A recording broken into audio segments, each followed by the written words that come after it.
Hi అండి, అందరికీ నమస్తే. వెల్కమ్ టు ఈ అమ్మ చేతి వంట. ఈరోజు రెసిపీ ఏంటంటే చిక్కుడుగాయ టమాటాలతో అయితే కర్రీ చేసుకున్నాం. చాలా అంటే సూపర్ టేస్టీగా ఉంటుంది. ఈ కర్రీలో చిక్కుడుగాయలో ఉన్న పోషకాలు బయటికి వెళ్ళకుండా మనమే ఆ పోషకాలు మనకు అందేలాగా అయితే ఇక్కడ చిక్కుడుకాయ కర్రీ అయితే చేసుకుంటాం. ఈ కర్రీ రైస్లోకి ఇడ్లీ, చపాతీ, పూరీలోకి అయితే చాలా అంటే చాలా సూపర్గా ఉంటుంది.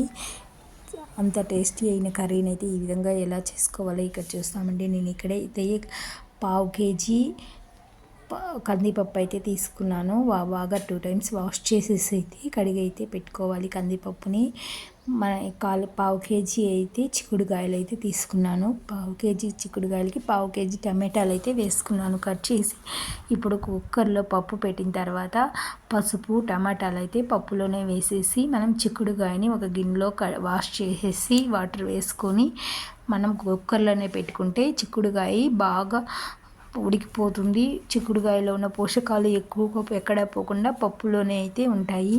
ఈ టెక్నిక్ వల్ల మనకైతే పోషకాలు బయటికి పోకుండా మన శరీరానికి అందే విధంగా ఫ్యామిలీలో ఏ ప్రాబ్లమ్స్ రాకుండా అయితే ఉంటాయి. ఇప్పుడైతే స్టవ్ పైన పెట్టి 4 విజిల్ వచ్చేంత వరకు అయితే పప్పు ఉడికించుకోవాలి. ఇప్పుడు చూసారా, పప్పు చిక్కుడుకాయ అయితే బాగా స్మాష్ అయిపోయింది. పప్పు బాగా ఉడికిపోయింది. టమాటాలు అయితే బాగా ఉడికిపోయినాయి. ఇప్పుడు 4-5 చిక్కుడుకాయలు అయితే పప్పులోకి వచ్చేసినాయి కాబట్టి వాటిని తీసి చిక్కుడుకాయలో వేసుకొని ఇప్పుడైతే పప్పును మనం పప్పు గుత్తితో అయితే బాగా వెనుపుకోవాలి. పప్పు గుత్తితో బాగా వెనపడం వల్ల పప్పు అయితే బాగా మెదిగిపోయింది. ఇప్పుడు మనం ఉడకబెట్టుకున్న ఈరోజైతే అమావాస్య కాబట్టి నేను వెల్లుల్లి వాడడం లేదు, ఆనియన్ కూడా వాడడం లేదు.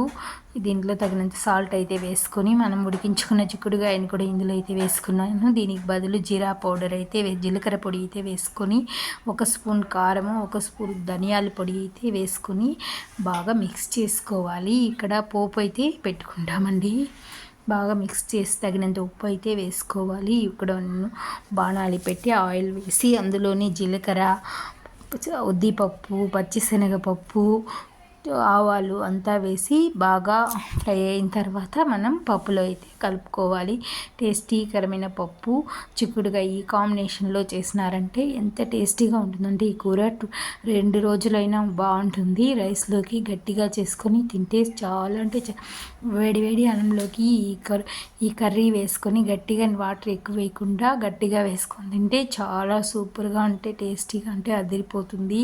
ఈ విధంగా ఒకసారి ట్రై చేయండి. ఎప్పుడు చేసినా కూరగాయల్లో ఉండే పోషకాలు పోకుండా చేసుకోవడం వల్ల మనకి హెల్తీగా ఉంటుంది కాబట్టి నేనైతే ఎప్పుడు ఇలానే ట్రై చేస్తాను. ఈ వీడియో నచ్చిందంటే ఒక లైక్ చేయండి, మీ ఫ్రెండ్స్ అండ్ రిలేటివ్స్కి షేర్ చేయండి.